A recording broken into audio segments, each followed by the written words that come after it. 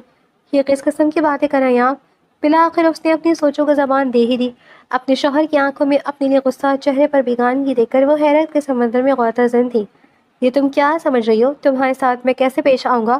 تمہارے ساتھ محبت بھری باتیں کروں گا، تمہارے ساتھ پیار کروں گا، بہت نخرے اٹھاؤں گا میں؟ اس شادی کے لیے تمہاری جیسی عام سی لڑکی کے لیے تیار نہیں تھا. یہ مت بھولو کہ تم اس گھر میں میری ماں کے لیے آئی ہو. ایک سیکنڈ تمہیں پھپھو نے بتایا تھا کہ میں تمہارے ساتھ شادی کیوں کر رہا ہوں؟ مہنور پر حیرتوں کے پہاڑ ٹوٹ پڑے تھے. یہ آدمی کیا کہہ رہا تھا؟ کیا اس نے اپنی پسند سے شادی نہیں کی تھی؟ اسے بیوی نہیں ماں کے لیے نوکرانی چاہیے تھی. بتاؤ مجھے، کیا تمہیں پھپھو نے بتایا کہ میں تم سے شادی کیوں کر رہا ہوں؟ مہنور نے نفی میں سر ہلایا. پھپھو سے میں نے کہا بھی تھا کہ ہر معاملے میں فیئر ہو. دیکھو تم یہاں میری بیوی ماں کی خدمت کرنے کے لیے آئی ہو. ماں کو ایک ایسے کیئر ٹیکر کی ضرورت ہے جو 24 گھنٹے ان کے ساتھ رہے. ماں کبھی کبھی چڑ بھی ہو جاتی ہیں، چڑچڑی، کبھی کبھی غصہ بھی کرتی ہیں، مگر تم ان کی کسی بات کا برا نہیں مانا. تمہیں اس کام کی باقاعدہ تنخواہ دی جائے گی. مہنور نے ایک جھٹکے سے سر اٹھا کر اپنے شوہر کو دیکھا تھا. وہ نظریں چرا گیا. اگر آپ کو اپنی بیوی نہیں بلکہ ماں کے لیے نوکرانی چاہیے تھی تو آپ کسی نوکرانی کا انتظام کرتے. اس کے لیے آپ کو نکاح کرنے کی کیا ضرورت تھی؟ مہنور کے خواب بری طرح سے ٹوٹ گئے تھے. انتہائی صدمے کی کیفیت میں تھی اور اس کے منہ میں جو آیا وہ بولتی چلی گئی. سمیر نے اسے غصے سے گھور کر مزید کچھ کہنے سے روک دیا. ماں کے لیے بہت ساری عورتوں کو رکھ کر دیکھ چکا ہوں. ماں کبھی کبھی بہت ازواجی ہو جاتی ہیں. ان کی برداشت کرنا اتنا آسان نہیں ہوتا، اس لیے عورتیں کچھ دن کے بعد ہی بھاگ جاتی ہیں. شادی کرنے کا فیصلہ میں نے اس لیے کیا کیونکہ غریب اور عام گھر کی لڑکی کے پاس واپسی کا کوئی راستہ نہیں ہوتا. بہت خوب، آپ نے بالکل صحیح سوچا. آپ نے اچھی پلاننگ کی، مگر آپ یہ بھول گئے کہ آپ ایک جیتی جاتی لڑکی کو اس گھر میں لے کر آ رہی ہیں جس کے جذبات بھی ہوں گے، احساسات بھی ہوں گے. مگر آپ نے پہلے دن میرے خوابوں کو توڑ دیا، میرے احساسات کو رون ڈالا. اس کی جذباتی تقریر سن کر سمیر پر کوئی اثر نہیں ہوا تھا. اس کے ہونٹوں پر یہ سب باتیں سن کر تنزیہ مسکراہٹ بکھر گئی تھی. تمہارے لیے یہی کافی ہے کہ تم ایک چھوٹے سے گھر سے اٹھ کر اتنے بڑے بنگلے میں آ گئی ہو. اور کیا چاہیے تمہیں؟ یہاں اچھا کھانے کو ملے گا، اچھا پہننے کو ملے گا، کسی چیز کی کمی نہیں ہوگی. جب چاہو گی اپنے ماں باپ سے ملنے کے لیے جا سکو گی، اور اگر چاہو تو ان کی مدد بھی کر سکو گی. میں تمہیں یہاں سے نہیں نکالوں گا اور میں تمہیں بیوی کا درجہ بھی نہیں دوں گا. میری بیوی وہی ہوگی جسے میں اپنے پورے دل سے قبول کروں گا. اب تم جاؤ، ماں تمہارا انتظار کر رہی ہے.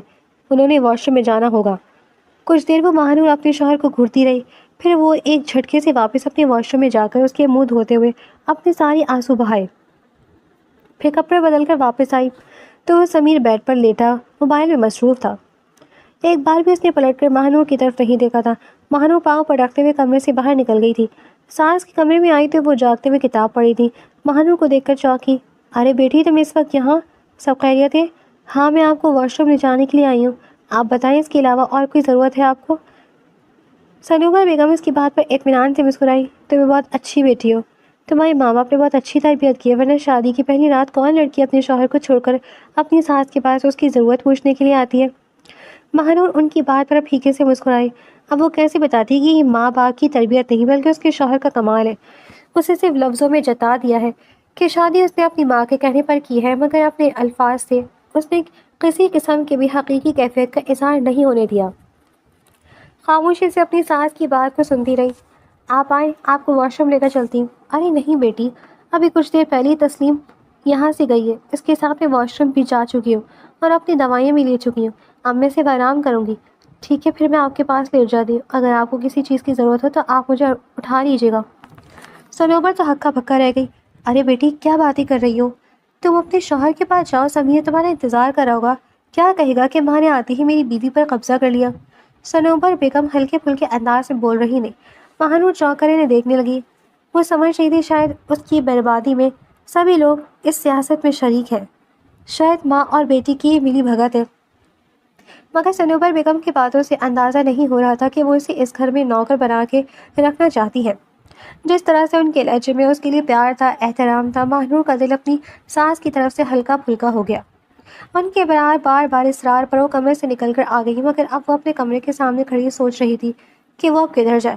باقی تو کمروں کے دروازے بند تھے، صرف اپنے کمرے کا دروازہ ہی کھلا ہوا تھا جہاں پر سمیر موبائل پر مصروف تھا۔ اس نے تو ماہنور کو کمرے سے نکال دیا تھا، اب وہ دوبارہ کیسے وہاں جائے؟ اگر وہ اسے سخت سناتا تو ماہنور کی کیا عزت رہ جاتی؟ تھکے تھکے قدموں چلتے ہوئے وہ لاؤنج میں آ گئی تھی، صوفے پر آ کر لیٹ گئی، آنکھوں سے آنسو بہنے لگے۔ کیا ہمیشہ ایسی زندگی خواب رکھے تھے یا شادی کے حوالے سے یہی سب سوچا تھا؟ سمیر نے تو ایک پل میں اسے آسمان سے اٹھا کر زمین پر پھینک دیا تھا۔ کیسے کہہ دیا اس نے کہ گھر میں اسے اس سے ملے گا مگر شوہر کی محبت نہیں ملے گی؟ یہ بات یاد آتے ہی وہ تڑپ گئی تھی۔ وہ بھی تو ہمیشہ دعاؤں میں یہی مانگتی تھی کہ بڑا سا گھر ملے، دولت ملے، نوکر چاکر ملے، شوہر کی محبت اور قدر تو اس نے کبھی دعاؤں میں نہیں مانگی تھی، تو کیا اسے اسی بات کی سزا ملی ہے جو اسے ایسا بے قدرہ شوہر ملا ہے؟ وہ تڑپ کر اٹھ کر بیٹھ گئی تھی۔ اتنی دیر تک وہ طرح طرح کی سوچوں میں الجھی رہی اور بالکل آخر میں نیند کی دیوی اس پر مہربان ہو ہی گئی۔ آدھی رات کا وقت تھا جب سمیر کی پیاس کی شدت سے آنکھ کھلی۔ سائے ٹیبل پر دیکھا، پانی کا جگ پڑا تھا مگر پانی گرم ہو چکا تھا۔ اس کی ہمیشہ سے ہیبٹ تھی، ٹھنڈا پانی پینے کی عادت تھی۔ نیند تو پوری طرح سے ٹوٹ گئی تھی، اس لیے اس نے سوچا کہ پانی پینے کے بعد وہ ایک نظر اپنی ماں کو دیکھ لے۔ ہمیشہ اس کی یہی روٹین رہی تھی۔ رات کو ایک بار وہ اپنی ماں کو لازمی دیکھتا تھا۔ سمیر کمرے سے نکل کر باہر آ رہا ہے تو لاؤنج میں اسے وہ لڑکی بے خبر سوتی ہوئی نظر آئی جو اس کی بیوی بن کر اس حویلی میں آئی تھی۔ سوتے وقت وہ بے تحاشا معصوم لگ رہی تھی، چہرے کے آس پاس بالوں کی لٹیں پھیلی ہوئی تھیں۔ اس کا مدہوش کن حسن دیکھ کر کتنی لمحے تو سمیر اس کے چہرے سے نظر نہیں ہٹا سکا۔ ایسا نہیں تھا کہ زندگی میں پہلی کبھی اس نے کوئی لڑکی دیکھی تھی، بلکہ اس کی زندگی میں بہت ساری لڑکیاں آئی تھیں، بہت ساری لڑکیوں کے ساتھ دوستی بھی تھی۔ کتنی لڑکیاں اس کو پسند بھی کرتی تھی، کتنی لڑکیاں محبت کی دعوے دار بھی بنی، مگر اس کا کبھی کسی لڑکی پر دل نہیں آیا تھا۔ ضرورت سے زیادہ اہمیت اس نے کبھی کسی لڑکی کو نہیں دی تھی اور نہ ہی کبھی کسی کے بارے میں اس نے سنجیدگی سے سوچا تھا، مگر یہ لڑکی جو اس کے سامنے موجود ہے یہ کوئی غیر نہیں، اس کی بیوی تھی، اس کی منکوحہ، جو جائز رشتے سے اس کی زندگی میں شامل ہوئی تھی۔ سمیر اس پر پورا پورا حق رکھتا تھا۔ بالکل مکانگی انداز میں چلتا ہوا وہ ماہنور کے پاس آیا، اس کے چہرے کو ہلکے سے چھوا تو وہ کسمسا کر چہرے کا رخ بدل گئی۔ سمیر کے چہرے پر مسکراہٹ آ گئی۔ یہ تو بہت خوبصورت ہے، میں نے غور سے پہلے دیکھا ہی نہیں، اگر دیکھتا تو شاید اس طرح سے نہ برتاؤ کرتا۔ آدھی رات کا وقت تھا، تنہائی اور ایک خوبصورت لڑکی ساتھ ہو۔ وہ بہکنے لگا تھا۔ جب اس کی جسارتیں حد سے زیادہ بڑھنے لگی تو ماہنور کسمسا کر اٹھ بیٹھی اور پھر جب اس کی سمیر پر نظر پڑی تو وہ بری طرح گھبرا گئی، چہرے پر حیا کی لالی چھا گئی۔ آپ یہاں؟ سمیر اسے گھبراتے ہوئے انداز میں دیکھ کر محسوس ہوتے ہوئے اس کے قریب ہو گیا تھا اور پھر اسے کھینچ کر اپنے اور اوپر قریب کر لیا تھا۔ ہاں میں یہاں تمہارے پاس، کیا تمہیں کوئی اعتراض ہے؟ اس کے اوپر جھکتے ہوئے وہ گمبھیر انداز میں بولا تو ماہنور جیسے اس کے سحر میں ہونے لگی تھی۔ ماہنور پر خمار سا چھانے لگا تھا، مگر جب اسے سمیر کا رویہ یاد آیا جیسے اس نے حقارت سے اسے دھتکارا تھا تو یکدم ماہنور کو اس پر غصہ آ گیا۔ ایک جھٹکے سے اس نے سمیر کو پرے دھکیلا تھا۔ آپ نے تو مجھ پر کسی قسم کا حق جتانے سے صاف منع کر دیا تھا، بلکہ آپ تو مجھے بیوی ماننے سے انکار کر رہے تھے۔ آپ کے کہنے کے مطابق میں اس گھر میں آپ کی ماں کی خدمت کے لیے آئی ہوں، تو پھر آپ کس حق سے میرے پاس آئے ہیں؟ سمیر نے اسے بازو سے دبوچا اور کھینچتے ہوئے کمرے میں لے آیا۔ دروازہ اس نے ایک جھٹکے سے بند کر دیا تھا۔ مجھے بحث کرنے کی عادت نہیں ہے، اور جو چیز مجھے جس وقت چاہیے اس وقت مجھے وہ حاصل کرنی ہے۔ اب تم کسی بات سے انکار مت کرنا، ورنہ پھر میرے عتاب کے لیے تیار ہو جاؤ۔ ماہنور اس کی جسارتوں پر پہلے سے اسے روکنے لگی۔ اس کا دل بے ترتیب انداز میں دھڑک رہا تھا۔ دل ہی دل میں سمیر پر غصہ بھی تھا، مگر جلدی اس نے پھر خود کو حالات کے مطابق چھوڑ دیا تھا، کیونکہ سمیر اتنی آسانی سے اسے چھوڑنے والے میں سے نہیں تھا۔ اگلے دن جب اس کی آنکھ کھلی تو سمیر ڈریسنگ ٹیبل پر کھڑا بال بنا رہا تھا۔ اٹھ گئی ہو تم؟ اب جلدی سے ماں کے کمرے میں جاؤ، انہیں ناشتہ کروا دو، ماں کو جلدی ناشتہ کرنے کی عادت ہے۔ سمیر بالکل مکانگی انداز میں بولا جیسے وہ اس گھر میں پہلے دن کی دلہن نہیں بلکہ اتنے سالوں سے اس گھر میں رہ رہی ہو۔ ماہنور کو اس کے انداز پر غصہ تو آیا۔ ایک بار اس کے دماغ میں گزشتہ رات سمیر کی بے تابیہ گھومنے لگی تھی، مگر اب وہ جس طرح روکھے انداز سے بات کر رہا تھا ماہنور کو بے طرح غصہ آیا۔ وہ اٹھتی بھی واش روم میں چلی گئی تھی۔ سمیر نے اس کی پشت کو گھورا اور پھر معنی خیزی سے مسکرا دیا۔ ماں کے کمرے میں آئے تو وہ اسے ہنستا مسکراتا نہایا دھویا دیکھ کر محبت سے مسکرا دی۔ کیسا ہے میرا بیٹا، خوش ہے؟ بیوی کیسی لگی تمہیں؟ اچھی ہے، مختصر سا جواب دے کر وہ ان کے پاس بیٹھ گیا۔ لڑکی بہت اچھی ہے سمیر، بہت محبت کرنے والی، خیال رکھنے والی، اس لڑکی کی قدر کرنا، ایسی بیویاں قسمت والوں کو ملتی ہیں۔ آپ نے ناشتے میں کیا لینا ہے مجھے بتا دیں، میں ماہنور سے کہہ کر وہ بنوا لوں گا۔ وہ اس کی بات پر حیران رہ گئی۔ ماہنور سے بنواؤ گے؟ اس کا یہاں پر پہلا دن ہے، پہلے دن اسے کچن میں لگا دو گے؟ تو امی کیا ہوا اگر اس کا پہلا دن ہے تو؟ آخر اس گھر کی بہو ہے اور آج سے گھر کو اس نے خود ہی سنوارنا ہے۔ امی میری بات مانے تو آپ اسے زیادہ سر پر مت چڑھائیے گا۔ اگر شروع دن سے اسے قابو میں نہیں کیا تو ایک دن وہ سر پر چڑھ کر ناچے گی، جیسا آپ کی پہلی بہو نے کیا تھا۔ میں نہیں چاہتا کہ آپ کی یہ بہو بھی اس کے نقش قدم پر چلے۔ بیٹا، ہر عورت دوسری عورت سے مختلف ہوتی ہے اور وہ تمہاری پسند تھی، بغیر سوچے سمجھے تم نے اس سے شادی کر لی تھی۔ تمہیں میں نے کتنا سمجھایا تھا، جتنا روکا تھا، مگر تم نے میری بات نہیں مانی۔ سمیر نے 2 سال پہلے نوشابہ سے شادی کی تھی۔ وہ اس کی کلاس فیلو تھی، تو دونوں بچپن سے ایک ہی اسکول میں تھے، ایک ہی کالج میں اور پھر ایک ہی یونیورسٹی میں پڑھتے تھے۔ بچپن سے ہی ایک دوسرے کو پسند کرتے تھے۔ سمیر تو نوشابہ پر جان دیتا تھا، جو نوشابہ کہتی سمیر وہ کام کرتا تو گویا فرض خیال کر لیا کرتا تھا۔ نوشابہ بہت آزاد خیال تھی، اپنی منمانی کرنے والی، ضدی، خود سر اور کافی حد تک بدتمیز لڑکی۔ سمیر کو صوفیہ بیگم اور باقی سب لوگوں نے منع کیا تھا کہ وہ نوشابہ سے شادی مت کرے، ان دونوں کی آپس میں نبھ نہیں سکے گی، دونوں ایک ہی مزاج کے ہیں تو ان کا ایک ساتھ رہنا مشکل ہے، دونوں کی ہی غصہ جلدی آتا ہے، ان دونوں اتنے ضدی ہیں، دونوں میں سے کوئی بھی چھکنے پر تیار نہیں رہتا۔ مگر سمیر نے کسی کی بات نہیں مانی، نوشابہ سے اس نے شادی کر لی۔ اسے لگتا تھا کہ زندگی مکمل ہو گئی ہے، جو چاہا وہ مل گیا، مگر جلدی نوشابہ نے اپنے پرزے نکالنے شروع کر دیے، یا پھر سمیر نے اس پر غوری اب کرنا شروع کیا تھا۔ اس کی شادی کے بعد بھی بہت سارے لڑکوں کے ساتھ دوستی تھی، اس کے ساتھ آؤٹنگ کرتی، شاپنگ کرتی، گھومتی پھرتی رہتی اور موبائل پر بھی ان کے ساتھ چیٹنگ کرتی رہتی۔ یہ سب سمیر کو پسند نہیں تھا، وہ اسے روکتا ٹوکتا تو وہ اسے شکی اور تنگ نظر انسان ہونے کا خطاب دے دیتی۔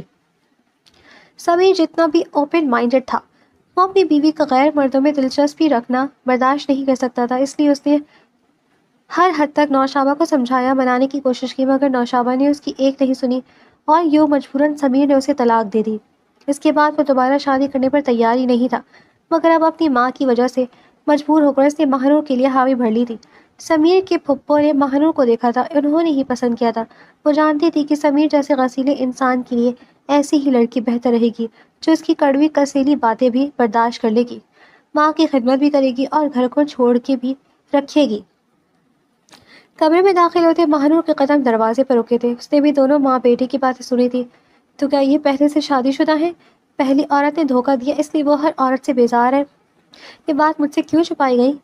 کمرے میں آئی تو ساس نے اس کی بلائی نہیں، اپنے ہاتھوں سے چوڑیاں اتار کر اس کے ہاتھ میں پہنائی۔ سمیر انہیں روکتا رہ گیا کہ کیا کریں گے امی آپ کے کہنے پر میں نے خاندانی کنگن اسے منہ دکھائی میں دے دیے، سونے کا لاکٹ بھی دیا، اب آپ یہ چوڑیاں کیوں دے رہی ہیں؟ یہ تو بچپن سے میں آپ کے ہاتھوں میں دیکھتا آ رہا ہوں۔ سمیر نے انہیں بری طرح سے ٹوک دیا۔ جی ہاں آنٹی، اس سب کی ضرورت نہیں ہے، میرے پاس بہت کچھ ہے۔ ماہنور نے بھی انہیں منع کیا، مگر وہ مصنوعی خفگی سے کہنے لگی، یہ میری بہو نہیں ہے، بیٹی ہے۔ یہ چوڑیاں میں نے اپنی بہو کے لیے ہی سنبھال کر رکھی تھی کہ جب اس گھر میں آئے گی تو اسے پہناؤں گی، اور اب یہ اپنی حقدار تک پہنچ گئی ہے، اب مجھے سکون ملا۔ سمیر گہری چاشنی بھری نظروں سے ماہنور کو دیکھ رہا تھا۔ اس وقت وہ کالے رنگ کے کپڑوں میں، بال کھلے، بہت نکھری نکھری لگ رہی تھی۔ سمیر کے لیے اس کے چہرے سے نظریں ہٹانا ناممکن ہو گیا تھا، مگر اسے وہ اپنی سنجیدگی کا اظہار نہیں ہونے دینا چاہتا تھا، اس لیے لہجے میں مصنوعی خفگی طاری کر کے کہنے لگا، اب تم کیا یہیں پر کھڑے کھڑے ہمارا منہ دیکھتی رہو گی؟ جاؤ کچن میں جا کر ناشتہ بناؤ، امی سے پوچھ لو انہوں نے کیا کھانا ہے، میرے لیے تو تم نے پراٹھے بنانے ہیں۔ ماہنور وہاں سے چلی گئی تو صوبر اپنے بیٹے کو غصے سے دیکھتی رہ گئی۔ یہ کون سا طریقہ ہے سمیر اپنی بیوی سے بات کرنے کا؟ وہ پہلے دن کی دلہن ہے اور تم اس طرح سے اس سے بات کر رہے ہو جیسے ملازموں سے کہی جاتی ہے۔ امی، میں اسے شروع دن سے ہی اس کی حد میں رکھنا چاہتا ہوں، میں نہیں چاہتا کہ وہ بھی نوشابہ کی طرح پرزے نکالے۔ اسے میں نے سمجھا دیا ہے کہ شادی میں نے آپ کے لیے کی ہے، آپ کی خدمت کے لیے، اور آپ بھی یہ باتیں اس کے ذہن نشین کروا دیجیے گا، ایسا نہ ہو کہ وہ اپنی حد سے گزر جائے۔ ویسے میں نے سنا ہے کہ یہ جو مڈل کلاس گھرانے کی لڑکیاں ہوتی ہیں، جب ایک دم سے روپیہ پیسہ ملتا ہے تو یہ اپنی اوقات ہی بھول جاتی ہیں۔ اگر آپ نے اس لڑکی پر خاص نظر رکھنی ہے بیٹا، تمہاری سوچ ایسی ہوگی، اس بات کا مجھے اندازہ نہیں تھا۔ اب میں سوچ رہی ہوں کہ میری تربیت میں کہاں کمی رہ گئی تھی جو تم ایسے ہو گئے ہو، اتنے بے رحم ہو گئے ہو، اپنی بیوی سے ایک ہی دن میں کہہ دیے کہ تمہیں اس کی کوئی اچھائی یا خوبی نظر نہیں آ رہی۔ ایسا مت کرو بیٹا، ورنہ بعد میں پچھتاوے کے سوا تمہارے ہاتھ کچھ بھی نہیں آئے گا۔ سمیر نے اپنی ماں کی بات پر لاپرواہی سے سر جھٹکا آپ بلا وجہ اس کی طرفداری کر رہی ہیں۔ جو میں کر رہا ہوں وہ ٹھیک کر رہا ہوں۔ ان لڑکیوں کو اسی طرح ہی ان کے حد میں رکھنا چاہتا ہے، ورنہ یہ آپ سے باہر ہی ہو جاتی ہیں۔ وقت کا پہیہ اپنی دھیمی مگر مستقل رفتار سے چلتا رہا۔ حویلی کی در و دیوار ماہنور کی خاموش قربانیوں اور ساس کی بے لوث خدمت کی گواہ بن چکے تھے۔ سمیر کا رویہ تاحال سرد اور حاکمانہ تھا، لیکن وہ اندر ہی اندر ماہنور کی خاموش طبع اور صبر کو محسوس کرنے لگا تھا، اگرچہ اس کا اعتراف اس کی انا کے خلاف تھا۔ ایک رات جب فجر کے طلوع ہونے میں ابھی کچھ گھنٹے باقی تھے اور پوری کائنات پر ایک گہرا سحر انگیز سکوت طاری تھا، سمیر کی آنکھ اچانک پیاس کی شدت سے کھل گئی۔ اس نے دائیں بائیں دیکھا، سائڈ ٹیبل پر رکھا پانی کا جگ خالی تھا۔ اس نے گھڑی پر نظر ڈالی، رات کا آخری پہر شروع ہو چکا تھا، جسے قبولیت کی گھڑی کہا جاتا ہے۔ وہ بیڈ سے اٹھا اور ماہنور کو اپنی جگہ پر نہ پا کر اس کے ماتھے پر ہلکی سی شکن ابھری۔ یہ لڑکی اس وقت کہاں ہو سکتی ہے؟ اس نے دل میں سوچا۔ وہ کمرے سے باہر نکلا تو راہ داری میں گہرا اندھیرا تھا، مگر صنوبر بیگم کے کمرے کے ساتھ والے چھوٹے سے کمرے میں مدھم روشنی باہر آ رہی تھی، جہاں ماہنور اکثر رات کو آرام کر لیتی تھی۔ سمیر کے قدم خود بخود اس کمرے کی طرف بڑھ گئے۔ جیسے ہی وہ نیم وار دروازے کے قریب پہنچا، اندر سے کسی کے سسکنے اور دھیمی آواز میں رونے کی آواز گونجی۔ سمیر نے دھڑکتے دل کے ساتھ جھانک کر دیکھا۔ ماہنور جانماز پر سر بسجود تھی۔ اس کے سفید دوپٹے کا آنچل زمین پر پھیلا ہوا تھا اور وہ پورا وجود بری طرح کانپ رہا تھا۔ وہ سجدے سے اٹھی، اس کی آنکھوں سے نکلنے والے آنسو اس کے رخساروں کو بھگوتے ہوئے گردن تک جا رہے تھے اور اس نے کانپتے ہوئے ہاتھ دعا کے لیے اٹھا رکھے تھے۔ یا اللہ میرے پروردگار، میں تجھ سے دنیا کی دولت نہیں مانگتے، مجھے اس بنگلے کی چکا چوند نہیں چاہیے۔ ماہنور کی آواز گھریوں زاری سے روند گئی تھی۔ مولا میرے شوہر کے دل میں میری محبت پیدا کر دے، ان کے دل سے پہلی شادی کے زخموں کی تلخی اور نفرت کو مٹا دے۔ وہ بہت اچھے بیٹے، انہیں ایک اچھا شوہر بھی بنا دے۔ میرا مجھے ان کی نظروں میں عزت اور دل میں پناہ دے دے۔ میں ان کے غصے کو ہنس کر سہ لوں گی، بس مجھے ان کی محبت اور تھوڑا سا مان عطا کر دے۔ دروازے کے باہر کھڑا سمیر جیسے اپنی جگہ پر منجمد ہو گیا۔ اس کے پاؤں تلے سے زمین نکل گئی۔ ایک ایسی لڑکی جسے اس نے پہلے دن سے نوکرانی کا طعنہ دیا، جس کے جذبات کو پامال کیا، جس کی عزت نفس پر ضربیں لگائیں، وہ رات کے اس پہر تنہائی میں اپنے رب کے سامنے اس سخت دل شوہر کی محبت اور بھلائی کی دعائیں مانگ رہی تھی۔ صدف کی کہیں باتیں اور اپنے دل کی بدگمانی سمیر کو ایک پل میں راکھ ہوتی محسوس ہوئیں۔ نوشامہ کی بے وفائی کا زہر جو اس کے وجود میں بھرا تھا، ماہنور کے ان پاکیزہ آنسوؤں کے سامنے پگھلنے لگا۔ سمیر نے ایک گہرا سانس لیا، اس کی اپنی آنکھوں کے گوشے بھی نم ہو چکے تھے۔ وہ خاموشی سے اپنے کمرے کی طرف لوٹ آیا، مگر اب وہ زبیر کا مغرور بیٹا نہیں تھا، بلکہ ایک پیشمان شوہر تھا، جس کے دل پر ماہنور کی دعا نے دستک دی تھی۔ اگلی صبح جب ماہنور معمول کے مطابق باورچی خانے میں صنوبر بیگم کے لیے دلیا تیار کر رہی تھی، تو اس کے چہرے پر رات کی بیداری کے آثار اور آنکھوں میں ہلکی سی سوزش تھی۔ وہ گم سم سی چولہے کے سامنے کھڑی تھی کہ اچانک اس کے قریب کسی کی موجودگی کا احساس ہوا۔ اس نے چونک کر دیکھا تو سمیر کچن کے دروازے پر ٹیک لگائے کھڑا اسی کو ہی دیکھ رہا تھا۔ اس کی آنکھوں میں روایتی سختی کے بجائے ایک عجیب سی نرمی اور گہرائی تھی۔ ماہنور، سمیر نے دھیمی اور سنجیدہ آواز میں اسے پکارا۔ ماہنور نے جلدی سے اپنے دوپٹے کو سیدھا کیا اور نظریں جھکا لی۔ جی آپ کو کچھ چاہیے؟ میں ابھی ناشتہ کمرے میں بھجواتی ہوں۔ ناشتہ بعد میں بنے گا، پہلے میری بات سنو۔ سمیر چند قدم آگے بڑھا اور ماہنور کے بالکل سامنے آ کر رک گیا۔ ماہنور کا دل خوف اور حیرت کے ملے جلے جذبات سے تیزی سے دھڑکنے لگا تھا۔ وہ ڈر رہی تھی کہ کہیں رات کو اس نے کوئی غلطی تو نہیں کر دی۔ سمیر نے کچھ لمحے خاموشی سے اس کے معصوم چہرے کو دیکھا، پھر گہرا سانس لے کر بولا، ماہنور مجھے معاف کر دو، میں نے تمہارے ساتھ بہت برا سلوک کیا، تمہیں نوکرانی کہا، تمہاری توہین کی، لیکن کل رات میں نے سب دیکھ لیا۔ ماہنور نے تڑپ کر سر اٹھایا، اس کا رنگ فک ہو گیا۔ آپ نے کیا دیکھا؟ میں نے تمہاری تہجد کی دعا سنی۔ سمیر نے اس کا ہاتھ تھام لیا۔ یہ پہلا موقع تھا جب سمیر نے اتنی نرمی سے اس کا ہاتھ پکڑا تھا۔ میں زندگی کی تلخیوں کی وجہ سے اندھا ہو چکا تھا ماہنور، مجھے لگتا تھا ہر لڑکی ایک جیسی ہوتی ہے، لالچی اور خود غرض، مگر تم نے ثابت کر دیا کہ تم اس گھر کی نوکرانی نہیں، میری زندگی کا سب سے خوبصورت نصیب ہو۔ اب سے اس گھر میں تمہارا مقام ایک ملکہ کا ہوگا۔ میں اپنا رویہ بدلوں گا، بس مجھے تھوڑا وقت دو۔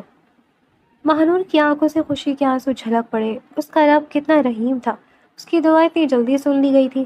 وہ کچھ بول نہ سکی، بس اس کے اپنا سر سمیر کے مضبوط سینے پر ٹکا دیا، اور سمیر نے بھی محبت سے اپنے ہاتھ اس کے گرد پھیلا دیے۔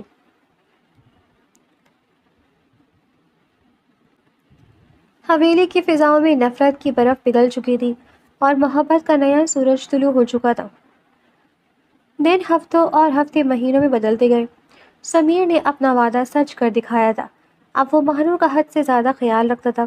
کچن کے کاموں سے لے کر اس کی ہر چھوٹی ضرورت تک سمیر خود آگے بڑھ کر چیزوں کو دیکھتا۔ اور پھر وہ دن بھی آیا جب اس حویلی میں خوشیوں کی شہنائیاں گونج اٹھی۔ مہنور نے ایک خوبصورت اور صحت مند بیٹے کو جنم دیا، جس کا نام انہوں نے احسن رکھا۔ بچے کی پیدائش نے سمیر کو بالکل بدل کر رکھ دیا۔ وہ جو کبھی کام کے سلسلے میں رات گئے تک گھر نہیں آتا تھا، اب آفس سے جلدی بھاگتا تاکہ اپنے بیٹے اور بیوی کے ساتھ وقت گزار سکے۔ حویلی میں جو کبھی ایک خاموش مقبرے کا منظر پیش کرتی تھی، اب بچے کی کھلکاریوں سے گونجنے لگی تھی۔ ایک شام سمیر کمرے میں داخل ہوا تو اس کے ساتھ ایک درمیانی عمر کی خاتون تھی، جو وضع قطار سے کافی سلیقہ مند اور تربیت یافتہ لگ رہی تھی۔ مہنور بچے کو گود میں لیے صوفے پر بیٹھی تھی، جبکہ سنوبر بیگم وہیں بستر پر لیٹی محبت بھری نظروں سے اپنے پوتے کو نہار رہی تھی۔ مہنور، یہ کلثوم بی بی ہے، سمیر نے مسکراتے ہوئے تعارف کروایا۔ میں نے امی کے لیے ایک مستقل آیا کا بندوبست کر دیا ہے۔ اب یہ 24 گھنٹے امی کے ساتھ رہیں گی۔ ان کی ادویات، واش روم جانا اور مالش وغیرہ سب یہی دیکھ لیں گی۔ میں اب اپنی بیوی پر مزید بوجھ نہیں ڈالنا چاہتا، اسے اپنے بچے کی تربیت پر توجہ دینی چاہیے۔ سنوبر بیگم نے بستر پر بیٹھے بیٹھے اپنے بیٹے کو دیکھا۔ ان کی آنکھیں خوشی سے بھر گئیں۔ سمیر بیٹا، تو نے میری زندگی کی سب سے بڑی پریشانی دور کر دی، لیکن سچ کہوں تو مجھے اب کسی آیا کی بھی اتنی ضرورت نہیں رہی۔ جب سے یہ احسن میری گود میں آئے، مجھے لگتا ہے میری آدھی بیماریاں ویسے ہی ختم ہو گئی ہیں۔ مہنور نے محبت سے ساس کی طرف دیکھا۔ امی جان، آپ ایسا مت کہیں، کلثوم بی بی آپ کا خیال رکھیں گی تو آپ جلدی بالکل ٹھیک ہو جائیں گی۔ اور سنوبر بیگم کے الفاظ سچ ثابت ہوئے۔ چھوٹے احسن کی آمد سنوبر بیگم کے لیے کسی معجزے سے کم نہیں تھی۔ وہ خاتون جو سالہ سال سے اپنے کمرے کے بستر تک محدود تھی اور جنہیں بات بات پر شدید جذباتی دورے پڑتے تھے، وہ آہستہ آہستہ بدلنے لگی۔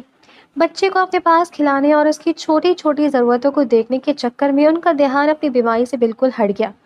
چند ہی مہینوں میں وہ دورے جو سنوبر بیگم کو ذہنی تناؤ اور تنہائی کی وجہ سے پڑتے تھے، بالکل ختم ہو گئے۔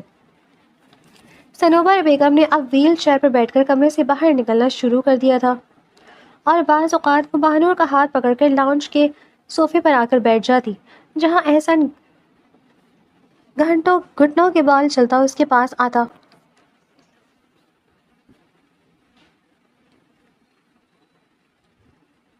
ایک دن کا منظر بڑا دلنشین تھا۔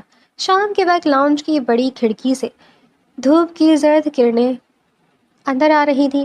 سنوبر بیگم صوفے پر بیٹھی احسن کو بہلا رہی تھی، جبکہ کلثوم بی بی پاس کھڑی مسکرا رہی تھی۔ سمیر نے آفس سے آتے ہی مہنور کے کندھے پر ہاتھ رکھا اور لاؤنج کا یہ خوبصورت منظر دیکھنے لگا۔ دیکھا مہنور، سمیر نے سرگوشی کے انداز میں بیوی کے کان میں کہا، یہ سب تمہاری اس رات کی تہجد کی دعا کا اثر ہے۔ تمہارے صبر نے نہ صرف مجھے بدلا، بلکہ میری ماں کو نئی زندگی دے دی۔ میں واقعی میں بہت خوش قسمت ہوں کہ تم میری شریک حیات ہو۔ مہنور نے سمیر کی طرف دیکھا۔ اس کے چہرے پر ایک پرسکون اور فاتحانہ مسکراہٹ تھی۔ یہ میرا کمال نہیں ہے سمیر، یہ میرے رب کا کرم ہے جو صبر کرنے والوں کو کبھی مایوس نہیں کرتا۔ حویلی کا ہر کونا اب محبت، سکون اور شفا کی خوشبو سے مہک رہا تھا۔ جہاں کسی زمانے میں بدگمانیوں کے سائے تھے، اب وہاں ایک مکمل اور خوشحال خاندان آباد تھا۔